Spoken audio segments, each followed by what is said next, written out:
Hey, it's Matthias, co-founder at Shogun Wars, and we're back for our second episode of the podcast. How's it going, Steve? It's going well, Matthias. Hey guys, Steve here, contributor for Shogun War and also master of lore / writer. Do a lot of writing work with Matthias, and this is our second podcast. So we're excited to hopefully do this one with a little bit more energy, a little bit more rust off the shoulders, and I think every podcast we do is going to be that much more enjoyable. We're hoping it gets better and better, but it's probably, at some point we're going to peak and it's all downhill from there, but we'll let everybody know ahead of time. Yeah, exactly. Well, we just won't post the podcast that we don't like. So you guys will only get the best. We've actually recorded like 50 times since yesterday, and this is the one that made it on. That's what editing's for, right? That's perfect. Exactly.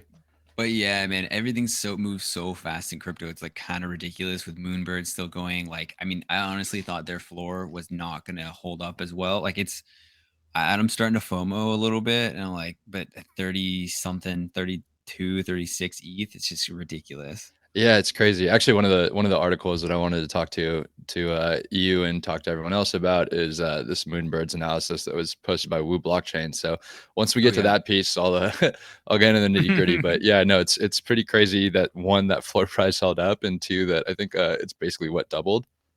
Yeah, it's ridiculous. I mean, a lot of people I know, influencers wise, were like, oh, okay, I'm going to take a little profit here at I think like 9 ETH or something, or like 10, and then they're just like basically kicking themselves all over Twitter, just showing like, well, can't win them all, and profit and stuff like that. But that's the I feel like that's the standard go-to, right? It's when you still take a profit, but you're pretty early on, and the price just keeps going up, and you're like, hey guys, like profit's profit, at least I won. But it's just like, yeah, but okay.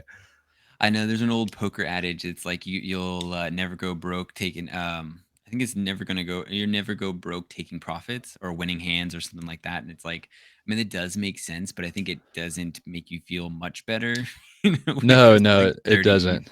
But it probably does net make you feel much better if you're winning more than you're losing. If you're only winning $1 at a time, it's obviously not going to feel as good as if you won $1,000, but at least you're still winning.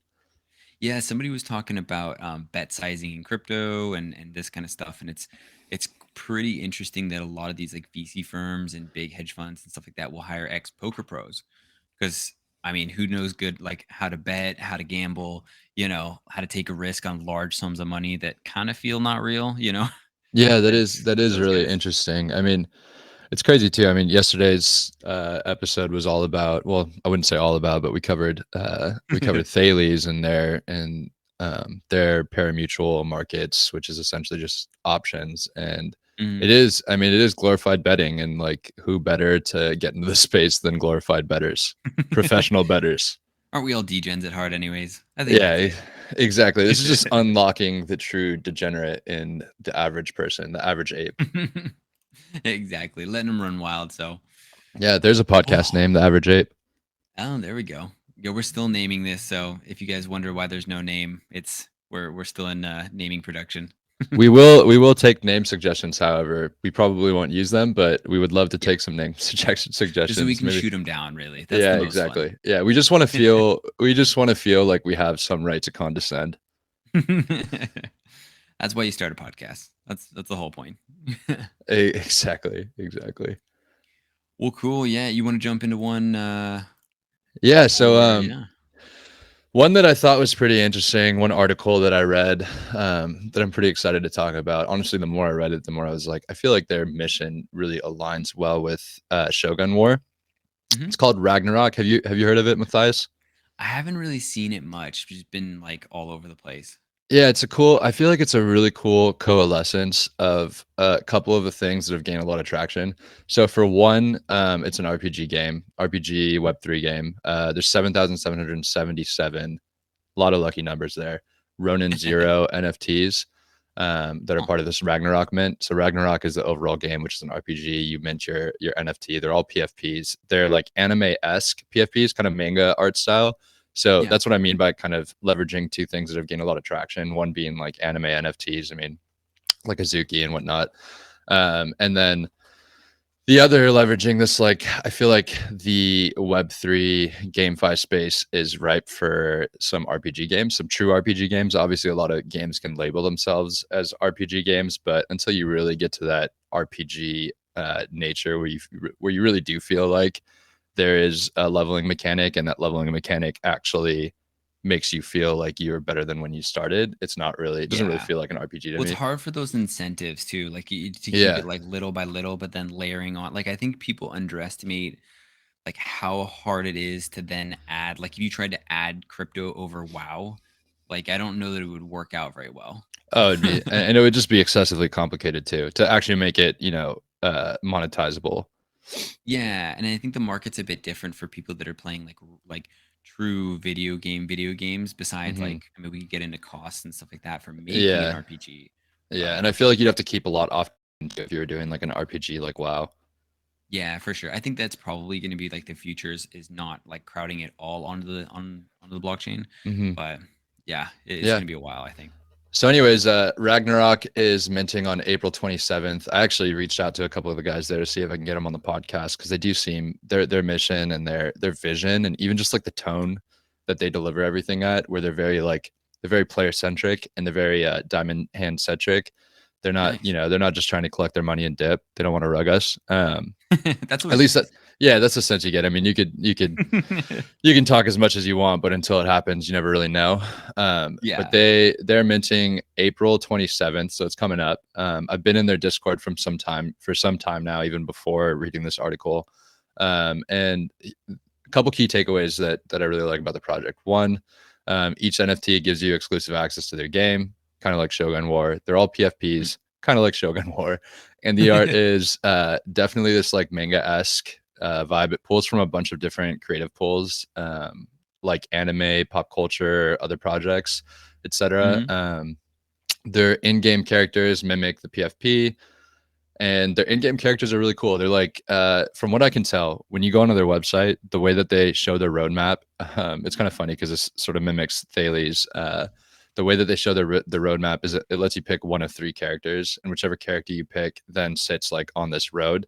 Um, Hmm. Ironically, and you walk down this like long path, and there's I think nine different stops on their roadmap, and every time you make a stop it gives you like a dialogue box with like what that part of the roadmap is, like what date that is. So for example, like the mint date, the date that the game drops, etc. So it's a pretty cool experience. Yeah. I Just think that's from the pretty nice though. I mean, Yeah, they yeah. like actually put a lot of work into like the roadmap because a lot of like projects can just kind of, ship it, overlook that. They're going to deliver something else, but it's nice to see the details in that a lot of that stuff. Yeah, definitely. And I feel like as much as it's easy to overlook the UX and the design that you get on the website, I think it is important, and it does give you some visibility into the creativity of the team. But on top of that, like the Hmm. quality of the work that they put in, because it was very fluid and it did look really cool. And I was like, this isn't even the game, and I'm kind of excited. Um, Yeah, it's kind of funny when these projects have like not even just NFT but DeFi projects have like, they're like we're the Web three, whatever, and we're amazing, and we got like the latest tech and stuff, and then their website's like really bad. Yeah, It's like, yeah, exactly. It's hmm, it's just white background, just text, absolutely no yeah, images. Yeah, yeah, like full stack dev, but can't get a website, that looks good. Like, yeah. And okay, like I mean, I'm a complete fool for branding. So like I was yeah, my buddy and I always joke about it. Like we were walking through the sports store the other day trying to get some golf gloves. And yeah, I remember just being like we were everything we were picking because we were buying a bunch of stuff to go golfing. yeah. We went on a golf trip a couple weekends ago, and every single thing that we were buying, we were just like, "Oh, that looks so fucking sick!" Like the advertisement on that looks so cool. And by the end of it, we're like, "Dude, we're literally the people that these companies are marketing to." We're just like, they're just complete apes. Looks like you're in the demographic of their marketing too. Just like Yeah, that's us. yeah, exactly, exactly. But yeah, such a fool for branding, and like I said, the website was just beautifully made, so I was really impressed. But yeah, there's a lot of other things that I really like about it. I mean, for one, it's an RPG game. Huge fan of RPG games. Been playing RPG games my entire life. I think I put in probably like who knows, like 1,000 to 10,000 hours of Skyrim, Fallout, like basically anything Bethesda puts out.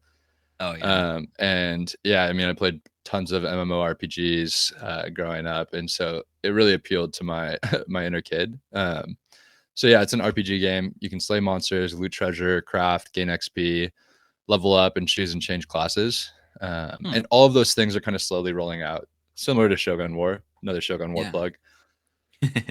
There also will be in-game real estate and in-game businesses, which I thought was really interesting too. I didn't get a chance to look too much into that, but it sounded really cool just by the little block on the roadmap that I was hidden. Basically, metaverse. We're Yeah, throwing it on exactly. there. Hype Yeah, and that's words, exactly. metaverse. You They're getting their little metaverse in. But yeah, the mint is April. The game releases in May. The collection that they're minting out is the Genesis collection. So they're actually gonna have like breeding, a little bit like Axie. So Okay. they're gonna do in-game breeding. I'm not sure when that happens, but there will be multiple generations to this NFTs. I'm guessing that the Genesis collection will have more about generation two, generation three. But yeah, they're gonna have their own marketplace, which is opening up in June. Like we were saying, it's going to kind of become its own little metaverse. You can even set up those businesses, you have property, et cetera, et cetera. And they're minting Yeah. via a public fair auction. So the first 4,000 are minting to the public via Dutch auction. Hmm. And then there's two other mint list mints that are happening. There's the pixel mint list. They have like little coined words for the two separate mint lists. They have the pixel mint list, which is for anyone who got spots through raffles, partnerships, etc. And then they have a pill mint list, which is for community members that were extremely engaged. Hmm. And they get the That's nice lowest to see, price. though. You know what I mean? Like yeah, they get the lowest price, and then it's like, I think everybody's trying to tackle this issue of like where you want to reward people that are committed, you want to reward the diamond handers, you want to reward people that are like, really building your community, but it's pretty hard, like you never Yeah, really know if exactly. people that are in there, right? Like you No, don't know if that's those the people are actually diamond handed. No, that's the thing too, and that's what I'm saying too. It has that like feel that from talking to you, Raj, and all team members of Shogun War, like Hmm. it has this feel where they really are focusing on the people that are engaged in the community, the people that are that are showing the most engagement, and when you show the most engagement, it shows that you want this thing to grow, Yeah, right? for sure. Paper hands want this thing to grow too, obviously, because if you're paper handed, you're Just very trying to flip quickly. for a profit. Yeah, they just want it to happen quickly. No, but yeah, so the way that it works is the pixel mint list, which are for the ones that got through raffles, etc. Those guys they get to mint at the price that the auction sets on, the lowest price, I believe. And then the Hmm. pill mint list is 50% of the fair auction value. So they are definitely rewarding their community members that are really engaged. So I think that that's really cool. I think that aligns with us on a lot of levels. So that's why I'm Yeah. trying to get these guys to hop on the podcast with us. So if you're listening, Ragnarok guys, we'd love to talk to you. Jump on the pod. Yeah, I mean it's really interesting. I like to see how every different team kind of tackles these problems that literally if you launch a project, you have to tackle this issue. Like Yeah, or exactly. if you launch a coin, it's like, yeah, they each have their own kind of problems. I know Anata, um, they were doing it where 50% of the mint price goes into treasury.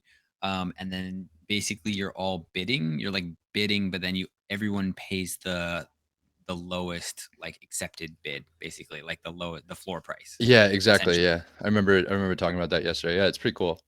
Yeah, it's super interesting. They do it. I've seen that done in DeFi as well, where you'll have like a mechanism like that, Hmm. where people do the same thing. I think it was, I forget who proposed it. I think it was like Sunny or somebody from the Osmosis team, Hmm.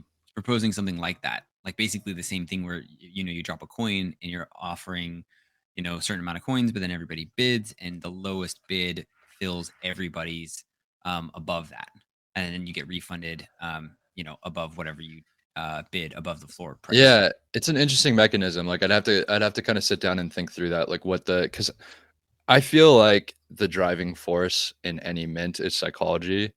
You know what I mean? Hmm. Like it's the psychology of the user, and it's aligning psychology with the mission, right? And in Yeah. like Ragnarok's case, the mission is to create something for the end user, something that creates value for their game, something that rewards the people that have put in the most time into building the community, um, and to reward the team and the contributors and whatnot. But they're building what looks to be a quality game.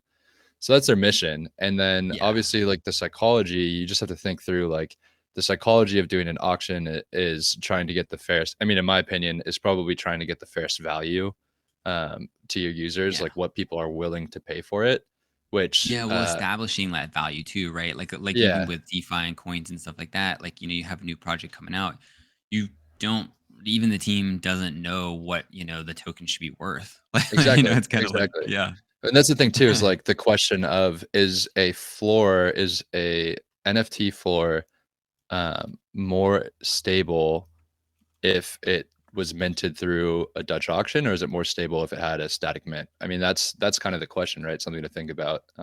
yeah. I mean, that's definitely something we could pick over too, because I was telling somebody about this. Like, usually, what I would recommend for projects is to figure out who your ideal kind of holder is, and then kind of optimize for that, right? So, like, you Exactly. want somebody yeah, like you drop in an RPG game, you definitely need some runway, right? So, Yeah. you got to figure out who's going to hold, and how do you get those users?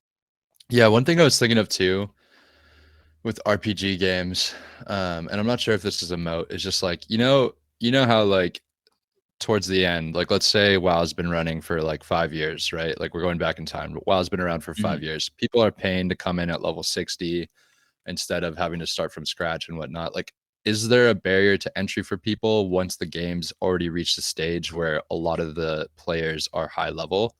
I Yeah. think that's something to think about too. I mean, even like applying that to Shogun War, like, a year from now, if a lot of our shogis are level 10, do we raise the level cap? Like things like that. I mean, I think those are things to kind of think through when you're building an RPG game, because obviously each player has a dynamic relationship to the game. They get stronger, and the stronger they get, I feel like the less willing certain people are to come in and play the game because they know that the competition's already at a level that's much above what they're entering at.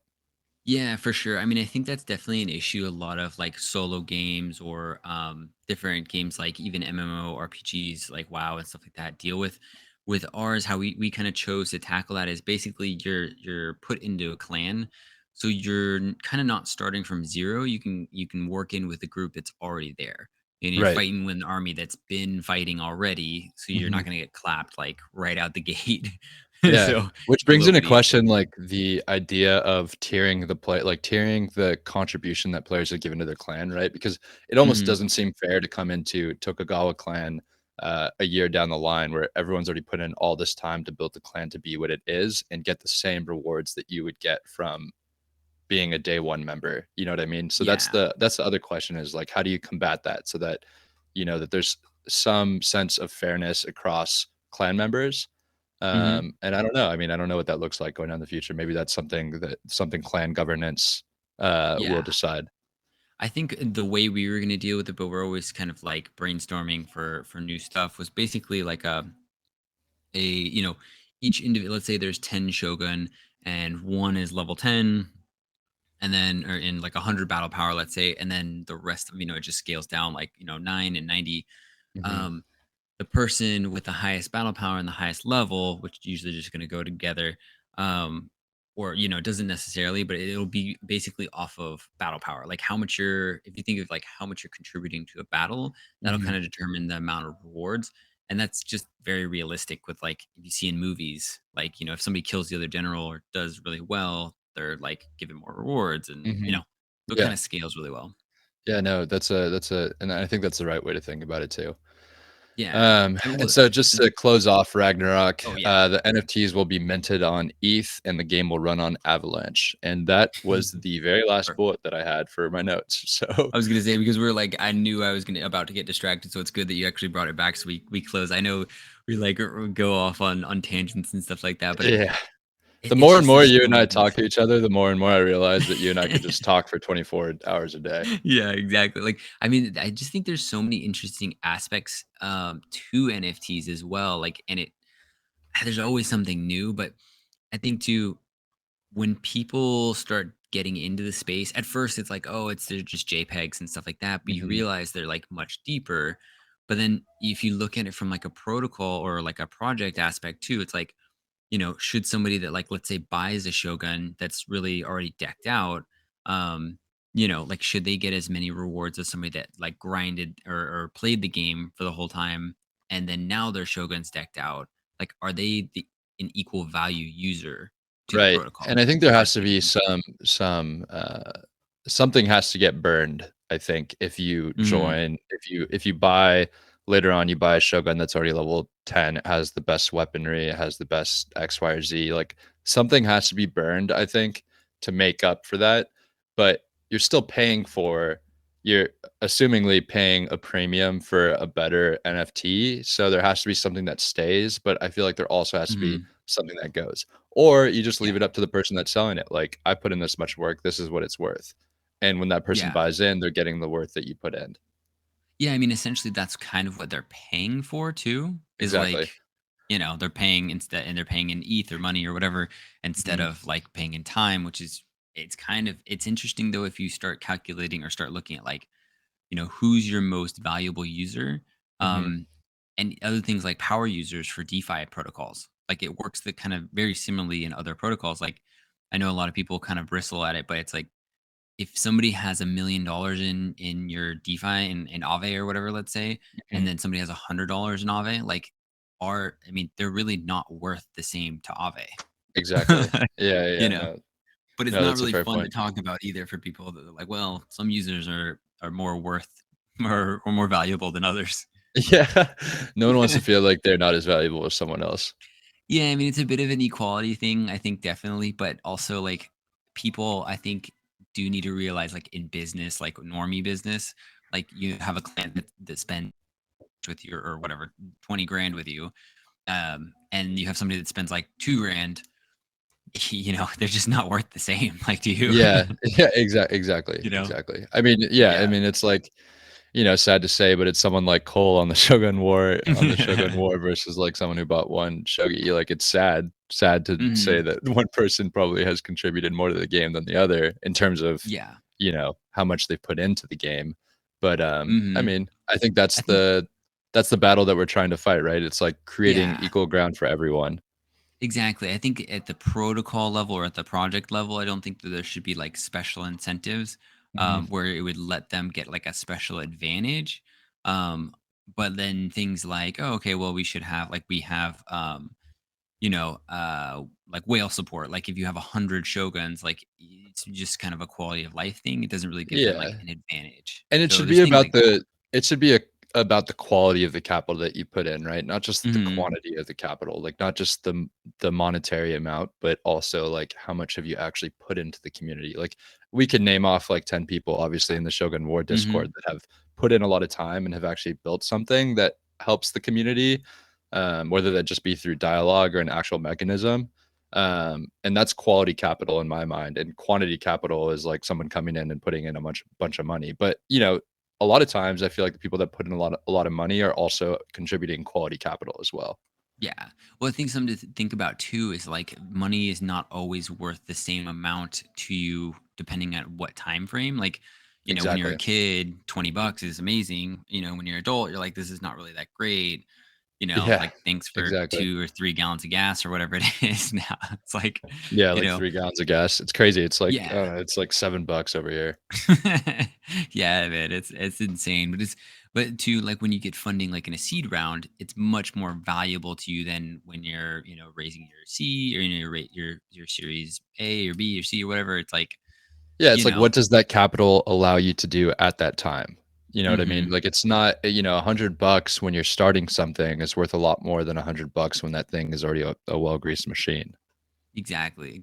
So I mean, I think those things are just really hard to like manage, including then like the feeling where then everybody has to be very equal, and Mhm. there shouldn't be an advantage, but also a lot of projects and even in DeFi and stuff like that, like they favor whales and early participant incentive mechanism. Like Mhm. and that's what people call it, Ponzi's, I guess. Yeah. The Yeah, a little title's Ponzi. not totally unearned. You know what I mean? Well, Like yeah, it no, is a it's little not. bit. Yeah. I feel like it's just the maneuvering out of the Ponzonomics, for Yeah. a lot of these GameFi, DeFi situations. I think that is kind of the basic model, and then it's maneuvering out of that and either slowing that model down or shifting to something that's a little bit more stable in the long term.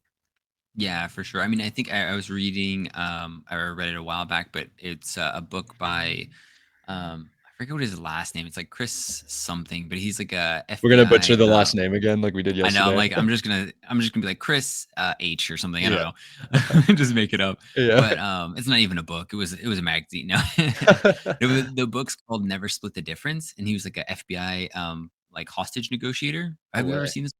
I Yeah, haven't. I haven't. I feel like I've heard of the Never Split the Difference title. I don't know if I've yeah. actually ever read or seen it. It's really good. It's amazing. Like the whole book's amazing. He makes it really like fun and interesting to like, tackle the whole like it's like a negotiations book. Mhm. But one of the things in there was basically like like a tactic you can use is basically like find something that's cheap for them but expensive for you for Mhm. negotiations. So, and I think that like an example of that for like projects like ours, or something like a Discord title, very cheap for us, but expensive for them. Like if they want to buy that, they can't really buy it, right? Like Exactly. Yeah, yeah, no, so, that's a good point. yeah, I think projects like ours or NFT projects have a much more like leeway in that kind of stuff than DeFi straight DeFi protocols. They don't really have that much they can do. They have to get creative. Yeah, I think you cut out for about 5 seconds there, so you might wanna repeat what you Oh, just no said worries. just in I case. was just saying that basically, my internet's rugging me, of course, but No, you're good. it's classic.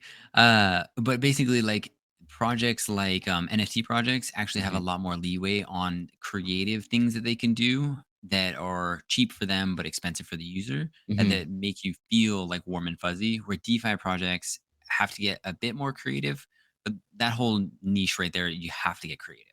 Yeah, no, 100%. It's an interesting concept for sure. I wanna give that book a read. I feel like, the more and more I start to get knee deep, hip deep, whatever in Web3, the more and more I start to become interested in a mixture of psychology and philosophy, which is interesting enough. I mean, mix that with Yeah. economics, right? Like, when we were writing the tokenomics paper, I was leaning so much on, like, any economics knowledge that I had, macro and micro, and then and then like Hmm. once you get involved in it, you also realize that there's so much psychology and philosophy that plays into these things. I mean, I think Yeah. economics is a really healthy mixture of both of those.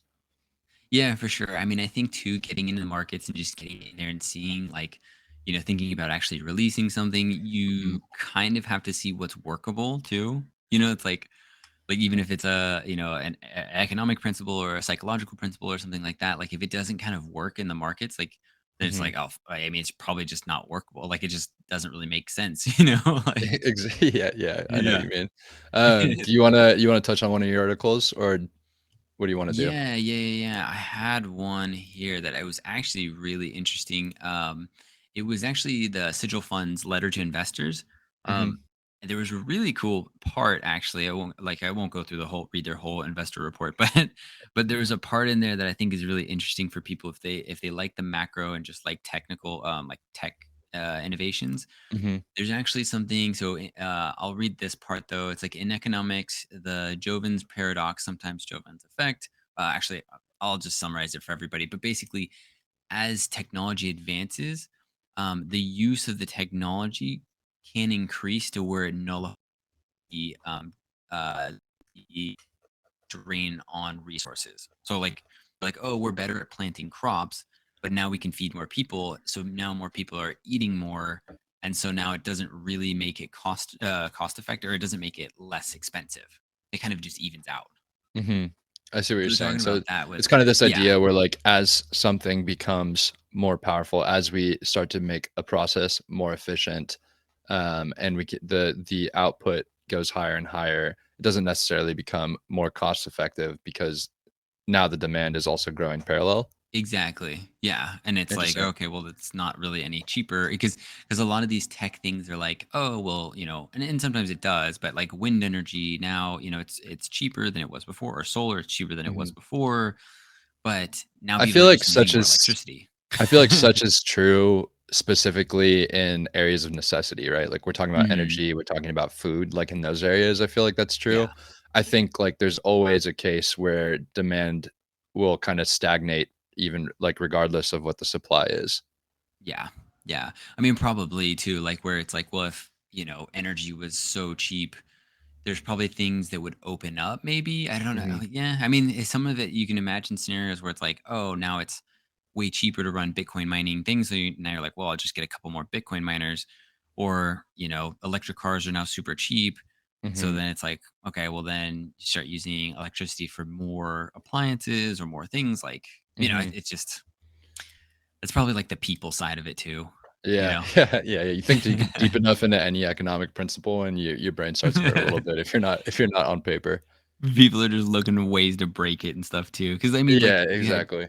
if you had cheaper electricity or cheaper, of one resource, you might even see where people get rid of the thing that uses, the other stuff and just Mhm. goes over to that because it's cheaper. So they just switch over. Mhm. But that's kind of a positive, for the green energy sector. No, yeah, definitely, definitely. It'll be interesting to see, what it looks like stepping out onto a busy road 10 years from now, if we're just gonna see a lot Yeah. of electric cars or, what that'll look like. I think it depends a lot on where you live. Where Yeah. I'm at, I think, the transportation industry rules, and a lot of their, lobbying has kinda defined The the landscape there. the landscape, yeah. Yeah. I mean, the other interesting take from this was too, they were down 28% in January. I was like, that makes me feel a little bit better. Yeah. Like everybody got hosed. Yeah, thank God. It's like, yeah, at least it wasn't just me. But they do have some interesting stuff. I mean, everybody can jump into it for sure if they want it. But they were looking at Forgotten Ruins, Wizard Cult, Metaverse, looked super interesting. It's one I've seen around quite a bit, but we should get them if we can get them on because it does seem like one that they're constantly building and Mhm. releasing, like the Kongs and stuff like that, and Neo Tokyo and a lot of those guys.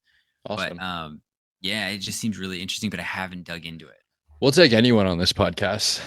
it. We'll We do it. literally Get in early. yeah, exactly. If we don't have anyone coming on next week, maybe I'll just put my dog up here and let her just Yeah. breathe into the mic for a little bit. Well, it's us. We can talk forever anyway, so it's fine. It's good to get. Exactly, It's a good exactly. out. But no, I mean it's interesting because they did have a lot of macro in here, which I think I think I was saying it last time. Like that's the kind of concern where do you go in right now because everything looks like it's waiting to pop, and obviously you want to front run retail and you want to front run everybody. Like you don't want to buy the top, but we know that like an economic downturn is we almost know for certain it's going to happen at some point this year. We Mhm. just don't know kind of when, right? Yeah, yeah. I mean, it's just I mean, do you know though? Like that's the thing. It's like it's Yeah. always tough. Like you never know what's going to happen. I think everyone thought that the stock market would not recover as fast as it did during the pandemic. Like I mean, For obviously sure. now things have changed a bit, but I remember there was a period where everything was so low. And I was just like playing around, just buying some stuff because I was like, I haven't seen these prices since I've been alive. Starbucks, for Yeah. instance, I think it was in the 90s, maybe like March of 2020, Mhm. or I should say a little bit earlier than that, before the pandemic. It was like in the 90s, and I think it dropped as low as 40. So I just was like, fuck it, like I'll buy some. I haven't Yeah. seen this price ever. And then like I told a couple of my friends, were like, nah, dude, like I don't know what you're talking about. Like there's no wisdom in buying Starbucks right now. And I did it, and like in a period of I think like 3 months, it just bounced, like it almost doubled. So I was just like, okay, Yeah. like but no one expected the stock market to recover that quick because it took a downturn extremely fast. And I think like everyone is trying to benchmark the stock market off of history, but the Mhm. history of the stock market relative to the history of the world is relatively short. Yeah, for sure. I mean, and Yeah. those dollars are always sweeter than the dollars you make on, like, plays that everybody knows, right? Like, you can rub it in then, Yeah, you know? exactly. Exactly. Yeah. But, yeah, I mean, the thing is too, people are looking at it and they're like, "Oh, well, if we have a black swan again, like, then we" was like, "That's why they're black swans, like, nobody saw it coming," you know?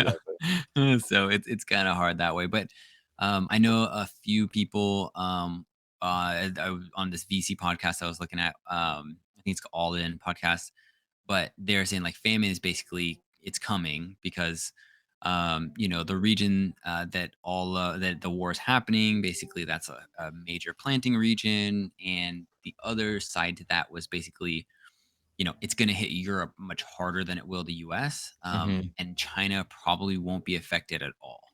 That was a kind Wow. of interesting take from that. Yeah, because so what China's done is basically bought up 150% of its 1 year need for calories. So Jesus. Yeah, they kind of, So they have a everybody surplus starts going thinking about it. into yeah, they have a surplus going into this. Exactly. Like Yeah. going into a section where like everybody's going to need food. I mean, and that does exacerbate the issue because, China, the second largest economy, is like buying when, Nigeria needs to shore up its stores. There's no competition there. Like Right. they can't compete. No, that So that yeah, that makes sense. Crazy. yeah, that's gonna be tough.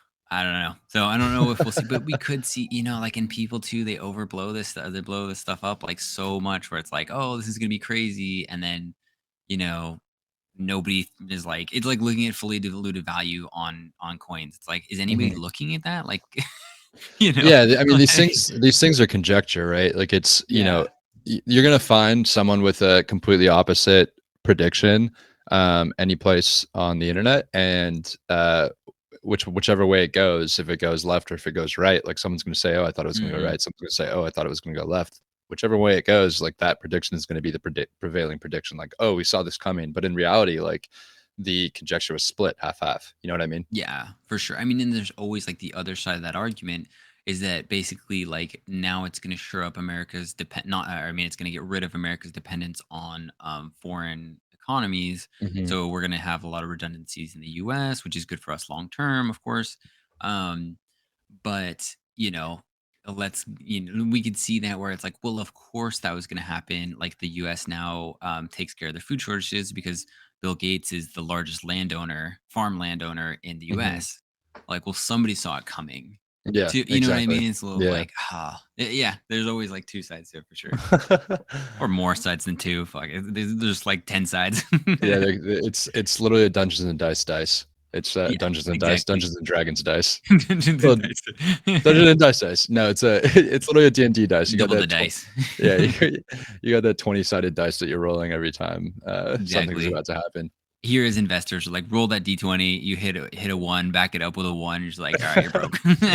Ah, recession. Fuck. Recession. Good job. You got COVID deuce 2.0. Yeah, It's coming yeah, back. God's just up there Bam. rolling a D20. He's like, "Ah, sorry guys, I landed on a 1. You gotta get Yeah. it's COVID-19. This was supposed to happen in 20 years. Yeah, COVID-19.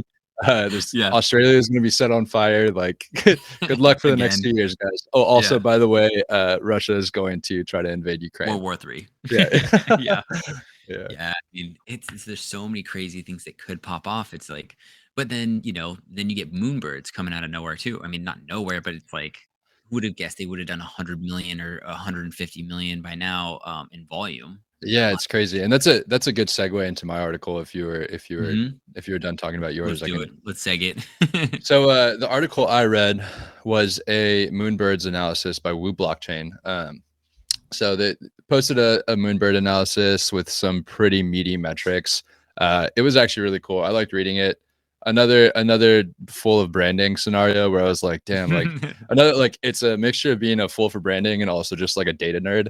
So like Yeah. I'm reading this and I'm like, God damn, this graph looks so sick. Like I'm like, come on, like I'm just getting so excited reading it. But anyways, I yeah. don't know So if I've ever had that before. I'm like, oh man, that is a good pie chart right there. This is someone's looking someone's got to nice. do it, dude. Someone's got to be that guy, right? But I'm I glad it mean, floats somebody's boat because I would be lost with that kind of stuff. Like, I mean, did you see how what's fast amazing I to help you see us. how fast I cranked out the numbers for Shogun War today? Like I Yeah, was literally just like, God, exactly. it is so fun. Like It would be like probability my of worst nightmare. Like, yeah.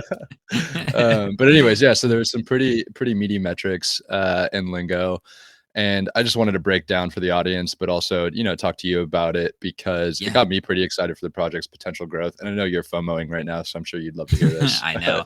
just gonna be I should tearing up tell as you I about that speak. one too. It's like I was telling my wife. I should jump into it real quick because it's a quick one. But I was telling my wife like, Uh-huh. there's this NFT. It's really amazing. Like this project Moonbirds, it's amazing. And she's like, oh, that's cool. Like she's semi interested, and she knows actually a lot about DeFi because I've told her a lot about it. But Mhm. and then I was like, it's called Proof Collective, and it's about $350,000. I think it's gonna go up. And she's like, fuck no, damn. Yeah. Like, like I mean, they could. I looked at it at 82, and now they're at like 115, and I know they're going, but it's just You 350 have is a your big swing. it's good though. I truly believe that it's good to have some checks and balances in your life. Like you're gonna Yeah, miss out on some opportunities, but I'm sure that she's also kept you away from some things that have taken a downturn. full degen modes. Yeah, I Yeah, mean, not exactly. everyone's a home run. It happens. Yeah, It happens to the exactly, best of us.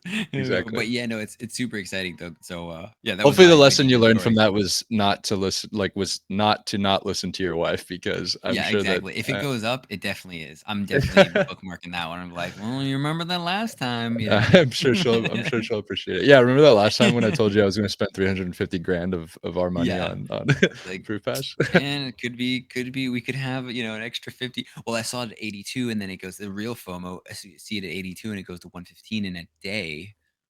Yeah, insane. Start Yeah. counting the floor like, oh, six more until it's like 150. It's like 100 grand. Yeah, and then you go to Uh, sleep, you wake up, you think that you bought in because you had that dream where you just got all excited about mhm. buying in, and then you're like, "Oh, Yeah. fuck." You go to check your wallet, you're like, "Fuck, I don't have that there." Yeah, it's a crazy. But Um, yeah, so super exciting though. yeah, yeah, definitely. So yeah, just breaking down some of the numbers. So I think there was a lot of mixed sentiment when Moonbirds minted. Like, a lot of people were on the fence. I think a lot of people were really excited about it. I think if you were in Proof Collective, you were probably really excited about it because you knew the guys um, that were launching this. And so And they got two of them too, airdropped. yeah, So that exactly. was always nice, like, getting 2. They probably bought more though for sure. I think the thing that struck me first was, like, that 2.5 ETH is, like, I think one of the highest I've ever seen as a mint, Yep, definitely. So Yeah, yeah, and that's the crazy thing is too. And I was going to talk about this a little bit later, but I think that's a Mhm. good point. Is the average Moonbirds per wallet is actually 1.5, which is like Mm, across. I think it's a 10,000 supplier, near 10,000. yeah. But yeah, in a 2-day period from April 16th to April 18th, uh, Moonbirds accounted for 25% of the sales volume of the entire NFT market. Of the top 10 Wow. holders of Moonbirds, 5 are whales, and the average wallet holdings, like I said, is 1.5. Ends up Mm, being around 6,000 holders, I think, for the total supply.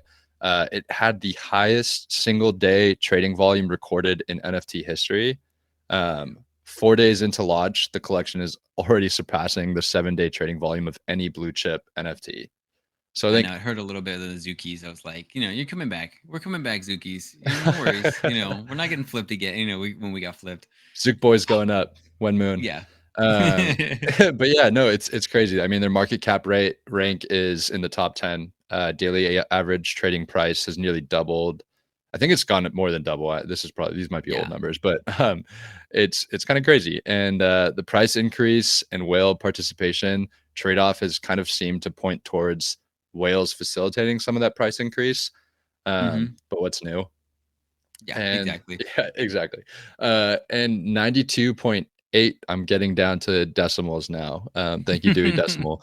92.8% of buyers did not sell in the first 24 hours, which 24 hours is 24 Wow. years in Yeah. Web3. So that's I think That that's pretty is impressive. crazy. I Yeah. mean, there's some stuff like that, that they have some cool stuff planned. I always like to see, because we're always looking for stuff, and I always, want to see NFT projects push limits, like, Hmm. because there are those 0 to 1 moments where, like, how do you make these things more holdable for the long term? Like, I think they have like a nesting mechanism. I Yeah, don't know they if you saw do. that in there. Yeah, Yeah. they do. So nesting is kind of like a staking mechanism, but the asset actually remains in your wallet. The longer you nest, you grow in tiers essentially, and these tiers have, like, I don't know if it's points or something like that, but you can basically use it to Mhm. get merch, stickers, and then like whatever rewards they release down the line. But Yeah, I know I don't, the ones with hoodies are getting like really dope $200 hoodies. I was listening to the interview on Bankless. yeah, yeah. Yeah. I don't know if you saw this though. It's kind of crazy. So I guess there's some controversy about it, like whether or not it's floor price manipulation. I think that there's Mm, kind of two sides to the coin, but um, Ryan Carson, who I think is the COO, basically tweeted, where is it? I have the tweet up. Let's see where it is. Mentioned yeah. that, yeah, so he tweeted and mentioned that any Moonbirds sold below the floor price would immediately be bought by a bot, almost Mm, like, yeah, instantaneously. And a lot of people are saying like that might be like floor price manipulation. I think they're trying to disincentivize people selling, like flipping. And one of the other yeah. things he mentioned too was that, like, if the second you list your Moonbird, it unnests you, so you're no longer nesting. Yeah. So for as long as you're listed, you can't nest, Hmm. which I think makes sense. Hmm. Like, there has to be some disincentive for selling as well. Yeah, I mean, I think it's the thing that I always go back and forth with as a founder is like, like you could take that from kind of two sides, right? So let's Hmm. take like if you list it below floor price, it automatically gets bought by by a bot that's from the treasury, right? Hmm. You could say, well, that like, you're putting in a floor. So, and you're, let's say you're manipulating the floor, right? Like, let's go Hmm. with that argument. Well, I mean, if anybody wants to exit, they can always exit. So there's always liquidity, which is a good thing for users. Right. And then if you believe in your project, which if you're a founder, you should, then like, why would you not want more of that asset?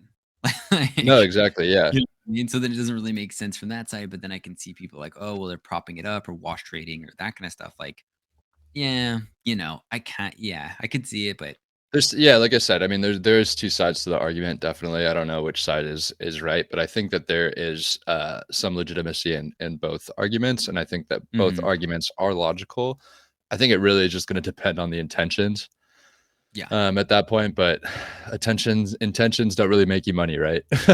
That's the I yeah, mean, I think too, it's the you can action. see when you run it out. Yeah, like exactly. It's like what they're really trying to do, like the Mhm, actions that they actually perform. Like, so if they take that Moonbird, right, that they bought with the treasury and then they nest it and they like, or they're lowering supply, like we take that Moonbird, we nest it, and mhm, it's never coming out of the vault. Well, that actually adds value to every other holder, kind of theoretically, but yeah, it should add value to every other holder, right? So then it's mhm, kind of a positive. But I mhm. think it's just kind of how you frame it, definitely, Yeah, 100%. because I I saw one too like that. Oh, sorry, go ahead. No, no, I was just gonna say it also depends on, who you are. Are you an investor? Are you an outside source? Are you part of the team? It's like everyone's gonna have their own perception. Everyone's and I think the way that it impacts you as a person is going to obviously inform your reaction to it. Yeah, I mean, exactly true. Because it's like, well, if you're a flipper or something like that, or I mean, I could see people with that one. I don't know. Like, I could see people that wanted maybe the floor to drop so they can get in are pissed because it's like, well, they're propping up the floor when really they're just like getting more of an asset they think is worth it. Exactly. Yeah. No, it makes sense. And so yeah, that was it on the Moonbirds analysis. I mean, I think the key takeaway is that there was, like I said at the beginning, a lot of mixed perception on what was going on with it. Like you said, one of the highest mints we've Mhm, probably ever seen, or at least one of the highest mints I've seen. So a lot of mixed views on what was going on. They did superb volume wise. I think we saw the NFT market kind of taking a dive in terms of volume up until that day. And then mhm. if you look at a beautiful bar graph, you can see that Moonbird just pops that thing right back up. And Yeah, so it's done well so far, and they have utility. And didn't really mention it, but their team has is a proven team. All members of the mhm. team are well known within the Web3 DeFi space, including Kevin Rose and Ryan Carson. So Yeah. and they have a community of like 150K plus on Twitter. So they have a large following. Exactly. I think the stuff that we have to like kind of keep in mind with like, because something that's like a 2.5 ETH mint and, like whatever, like there's a lot of disincentives for selling and, like that kind of stuff. I mean, with a team that isn't known, it hasn't been building, like it's like right out the gate, like crazy kooky, crabs or something like, yeah, that's probably just a rug. Like, 9 out of 10, almost 10 Crazy out of Cookie 10. Crabs is not a rug. Trademarked, No, yeah, trademarked, nobody to use that trademarked no more, immediately. though. No, that is. I mean, who would have thought small penis would be a rug? It was a rug, yeah, I if you got caught, man, it's maybe just that's a little sign Yeah. there. But, like another thing that basically is kinda similar was a Zach, XBT, um, Twitter thread where basically they were doing, like, these it's some rug where they're called Rich Bulls Uh-huh. Club rug, according to him. It looks pretty ruggy to me, so we won't defame anybody, but basically anything listed below the floor price, I think, or below a certain amount, like 1 ETH or something like that, was then banned. So they became banned rich bulls, and Oh those like shit. yeah are then totally different. So then they Uh-huh. basically are just kind of tricking the way things are listed. Then, Mhm, so then yeah, that I would say is like obviously really bad. mhm. Teams, like doesn't have a history, no, yeah, you can tell in their like Yeah. dialogue. And your mint price, I think rightfully so, should reflect your ethos coming into it. I mean, we've talked so much about this, like carrying what you've done, the quality of the work that you've produced from one project to Mhm, the next, and just like separate spaces, like almost like the quality of Shogun War, like what you bring to this podcast. You know what I mean? Even mhm, just bringing it to other places in Web3, or even just, socially, but also yeah. bringing it to other projects. Like, I think that you do deserve, and rightfully so, to charge a premium for your product if you've delivered quality in the past, because people are also paying on the assurance that what you're going to deliver this next time is at the very least, quality. Yeah, for sure. And I mean, I think the thing is like people sometimes talk about like intrinsic versus extrinsic value and all this Mhm. kind of stuff, which I think is mostly like a meme anyways. Yeah. Because like it's like, oh, well, if they have a proven team, it's definitely not gonna fail. It's like, well, I mean, it could, or like Yeah, it Docs still could. founders. It Yeah, still like could. there's Yeah. lots of rugs with Docs founders. Like, good luck, Yeah. So Nothing is ever certain, especially within the Web3 space, but exactly. having your level of certainty, increase or grow because you have some more confidence in the founders, I think definitely makes you less skeptical when you see a bit of a premium when you're minting. Yeah, yeah. I mean, and that's the thing too. Like when you see a lot of these like the experience kind of if you have a lot of experience in the space, then you can kind of see a lot of the same pitches. Like these are going to be good because even if you go by kind of meme metrics of like, well, a lot of influencers are promoting it, Mhm, like that could kind of be a pro or a con, but then you link it with like, well, okay, it's a founder that's done multiple projects. You got a full stack team, they were building already. Like mhm. you're starting with a foundation of a good community, then you have a chance of actually making something real, Yeah, you know? no, I agree. Yeah. And the Um, more you're here, the more pitches you see like that, and it just becomes easier. Yeah, yeah, definitely. Well, we're at the 50-minute mark. So, do you I think we did a better job than yesterday at getting through this For stuff, and sure. I feel like there was a little bit more energy to it too, and uh I think happily we've both done better this time than the last time. So, it's like that's what we're just continuously trying to do. Incremental gains. I think I fucked up a Exactly. few times with like saying a few things, and the analogies definitely weren't correct. But I think it was pretty.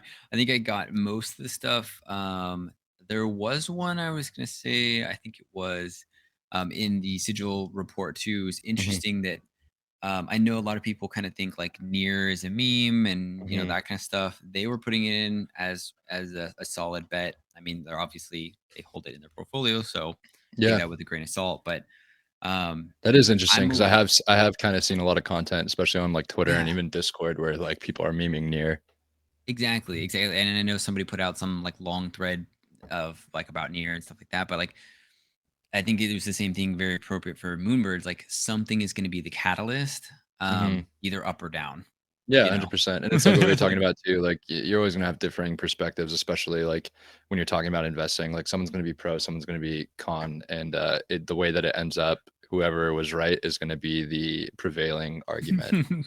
the one that won too, and then everybody's gonna look like a genius. They're gonna clout chase Yeah, for like a couple exactly. months, be like, "I Exactly. called to whatever," that's usually how it goes. But I think a lot of this stuff we are seeing, I think that can't be denied, is institutions are coming. There's funds being raised all the time, for crypto. So I think everybody is long term bullish crypto.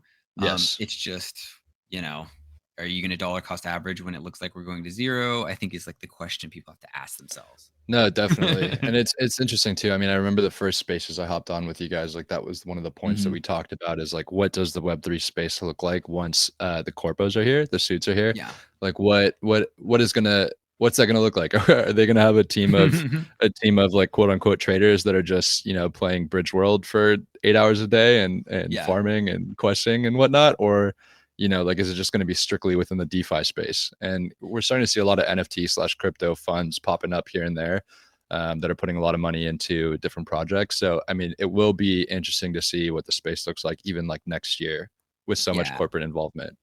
I mean, I love the bull case always. It's always more fun for me for the bull case. But I think even for different investor types, there's a more bullish case for even smaller investors now than there is, I think, in 2 5 years or something. Because if you think your advantage is going to get any bigger, the more institutions come in with professionals, you're wrong. Yeah. Like, Well, it's yeah, just not. because they're taking away your piece of the pie. Yeah, exactly. So they're going to have more money, more expertise. I think right now and previously, and that's where you see guys come up from like $100 to like a mil or something, or 10 grand to like 100 mil or whatever. These kind of Yeah. crazy stories. It's because they were really risk off. They just went in balls deep, and they're just like, okay, let's do it. I might Yeah. go to zero. They are So the opposite of risk averse. They are huge risk takers. exactly, Yeah. No, risk it's takers. that's a So good point. And I think the other thing too to think about too is like as corporations start to get more and more involved in the crypto and web3 space. I mean, I think the two things kind of play off each other. Like what will the regulatory environment look like at that point? mhm, But also I think that a regulatory body kind of needs to get involved for a lot of corporations to get in. Like we are seeing a lot yeah, of crypto assets on balance sheets of big corporations, but I think that there's just and what we talked about last time too is like the accounting treatment behind crypto NFTs. mhm. You know, that's going to play a lot into whether corporations feel confident like getting their feet wet with in the Web3 space. Yeah, for sure. I mean, I think people, especially like retail, don't understand like the mindset of a lot of corporations. Hmm. Sometimes it's not about like people, at retail, you're like, I want to get to, 7 figures or 8 figures, whatever, 6 figures, whatever it is. Sometimes it's like 5 figures, let's do it. Like, Yeah, but exactly. yeah, right. Like a lot of these guys that are getting in, that are institutional, are trying to not to lose their job. Like that's the goal, right? Make enough returns to keep your job, but not risk too much to where if you mess up, like you lose your job. Right, So exactly. yeah, like they don't get paid. A lot of times, there's comps and bonuses and stuff like that, but it's not like the difference between 10 mil and 100 mil risk is way different to those guys. Yeah, It's especially when you're playing around with company money instead of your own. Yeah, exactly. Or even like hedge funds and stuff like this. Like technically Yeah, it's not really your money. So it's like less there's emotions are a in it, but also more. too. Yeah. Yeah. Yeah. It's kind of a different ball game. And I think that people may like the retail people may not be prepared for how professional it's gonna get. Yeah, Like, yeah. I mean, it's the thing is like, does your 12-year-old that's invested in Bitcoin, is he really going to know what to do once there's any like real regulations in the mhm, crypto space? Like, I don't think so. It's going to yeah. be Yeah. kind of tough once the corporations get involved and we start seeing a lot more structure to things, which is kind of the antithesis to the crypto space, DeFi space. It's Yeah. kind of it'll be interesting to see how our 12-year-old traders are doing. Yeah, the 12-year-old with the credit card ones. But I Yeah, mean, the thing is, like, I don't know how much crypto wilderness there's gonna be in like 5 years. true. You know, Yeah. it's gonna be manicured and it's gonna be chopped up, and like you're gonna have to really go deep to get to the jungle for crypto because it's just not safe for retail. So Right. regulations are gonna come in. You know. Yeah, exactly. Cool. Did you have another article you wanted to cover or was that everything? That's pretty much. There was another one, but I think it's going to be a little too much. If we're trying to hit this hour mark, I think there was one actually last point I think I wanted to touch on with Moonbirds that I thought was really interesting, and kind of more of a philosophical thing that I think people should think about this because a lot of times people think of it from like their viewpoint, but they should also look at it from like a protocol viewpoint, Hmm. or project viewpoint because that will allow you to see which projects are like rugs, which ones don't have your best interests in mind, and which ones are putting things in place that are there for the better of the project, Hmm. which it might not always be right, or it might not always look right, right? So, like, let's say with Moonbirds, you're nesting, and then you get these rewards, and then if you unstake, it burns those rewards, and so that you're more unwilling to unstake and go Hmm. sell, right? Which seems Hmm. like they're just kind of forcing people to be there, but that's actually more healthy for the protocol because it's actually determining who is there for the right reasons and who's there for the long-term vision. Right, and So, it's true too. Like the structure of the protocol should be set, like the structure, thesis, and mission of the protocol. Like mhm, I think the more and more you like look at these things, like the more and more you start to feel like these things are like living, breathing things. And yeah, I feel like the structure, the thesis, like the mission for these protocols should be such that it's incentivizing people to stay, incentivizing the project to grow. Mhm. You know what I mean? I mean, yeah, exactly. That's basically like how I think people should think of it is like when you go into a Discord and you look around, you see people, are there people that know each other for a long time? Are there a lot of people like Win Moon? Are there a lot of people that are like, hey, they're just there to flip. You can tell, they're really pissed when there's an update where it lowers Mhm. inflation rate or something. And it's like, And so you they're always getting see less the you coins. always see those when whitelists when like the project's already dropped. Like I feel Yeah, like exactly. even in like the last like 5 days, I've seen people come in and like when staking over. I know. I love the shogies will just like mess with those people too. Yeah, So they're like, oh, exactly. like the Everyone just memes Nene. it. Yeah. Exactly. Like, oh, tag Fujin. He'll let you know how to get on whitelist. Yeah. Like it's too funny. Yeah. Tag Ollie. Give him your wallet address and social security number. Yeah, tag Ollie. He's definitely not gonna respond. He's like he's gonna flame somebody. He's mid coding, gets pings. But Yeah. yeah, but I think that stuff like that, when people start to look at it from a more like you're looking at it for what you should be looking for in a good project, might not always be apparent, and Yeah. that I think will make people better NFT and DeFi investors. Mhm. And I agree. Cool. Well, we're pretty good. I think we can always. I mean, we could always do 2 or 3 hours, of course, more Joe Rogan style. But maybe we'll wait for a guest or something like that. Maybe one day you and I just sit down and we talk from 8 o'clock in the morning to 8 o'clock in the morning the next day, and then we just chop that up into 24 different episodes, and we're chilling.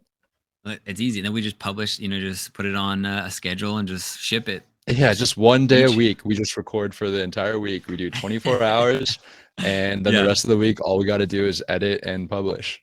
Marathon it. I mean, I Yeah. think I had an idea that I was going to say. People can let us know if it's a good idea or bad or totally retarded. But I think if we did something where we're in a Discord space and we actually like do it live in Disc or live in Twitter or something like that, we can Mhm. actually just use that and just use No, it that'd as be like a live podcast. that would be cool, and we'd have to just figure out how to also like get that up on YouTube or something too, or just record it so that we can Yeah, keep it.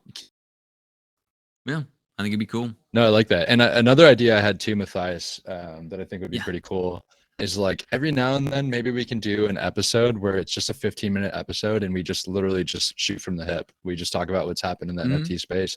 And that way like people have like these bite-sized podcasts that they can listen to, which will just kind of either talk through things that we've already talked about or just give them like a snapshot of what's going on in the market. Yeah, I think that'd be good. Some kind of quick bites for like if you're Mhm. driving to work or something, Yeah, or just like once a week or twice a week or something, we can do that. It'd be cool. But another thing I wanted to mention is Matthias and I have been doing a lot of work trying to get people onto the podcast. We've had a lot of yeses already. Mhm. Some just Like a haven't responded. surprising amount of yeses. I Yeah, honestly thought we get like 100 no's before like most people just said yes, and then some people have just waited to get back to us. yeah, exactly. I haven't gotten any no's. I've just gotten like either they don't Yeah. respond or yeah, and I'm taking a don't respond as a yes. So right now I'm 100. I'm 100%. But yeah, so A soft yes. we have some interesting projects and some pretty cool people that are going to be joining us. As so far, everyone's scheduled for next week, so it'll be fun to look out for that. And they are all really excited to talk with to Matthias and I, and we're obviously very honored because this is only our second episode. So Yeah. um, I think it's gonna be fun. We should probably publish who I think we can maybe get a little list or start dripping out who we got because yeah, I mean I I'm was thinking surprised about we got just some of these people. yeah, I was thinking about tweeting it out. You and I just have to sit down real quick, maybe Yeah. after this, and we could just talk through like who's already said yes and whatnot, and when we have them scheduled, and then we could both just shoot something off on Twitter with what we got lined up in the pipeline. And then we'll put Gary V in, and then we'll just wait for him to tell us no, and then Yeah. that'll be Oh, it. I We'll already just had constantly Gary put Vee him on on a my list. Yeah, rotation. he hasn't Yeah. responded to me, and as I said before, I'm taking a no response as a yes. Yeah. It's like a soft yes, like just Yeah. waiting around. He probably checked it and he's like, oh yeah, I gotta get back to him. Like it's Exactly. Yeah. He's like, yeah, save the best for last. He just wants to give me a yeah, quality yes response. He doesn't want to just give me a yes. You know he what I doesn't mean? want to Like rush it.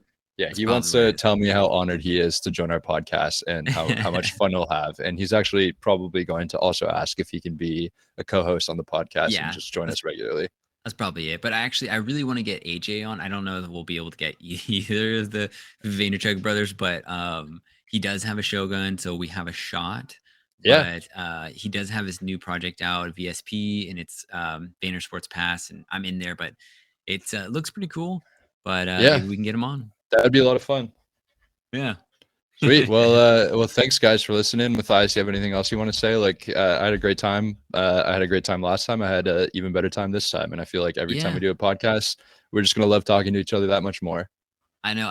That's what I was telling. I think we were talking about it. We're like, as long as we have fun and we'll put it out there, and like, if 6 people listen to it, or like, it's just like our parents listening to it, or something like that. Yeah, Like, I'll play in the background just so we get some views. exactly. But All of our views on YouTube right now are friends and family. exactly, which is awesome. Which that they're early, they're Yeah, accumulating. they're early. But I think it'll be fun. Like, I think it's just fun, even if we have fun. And I think we're getting better and better. I don't know. Yeah, no, I agree. I mean, we've only have 2 episodes to go off of, but I will say that this episode was better than the last. Sample size of 2, and we are killing it. Not to Yes. toot our own horns, but no, super fun, and I'm excited to do another one. Okay, sounds good. Later, man. Have a good one. Bye, guys. You too.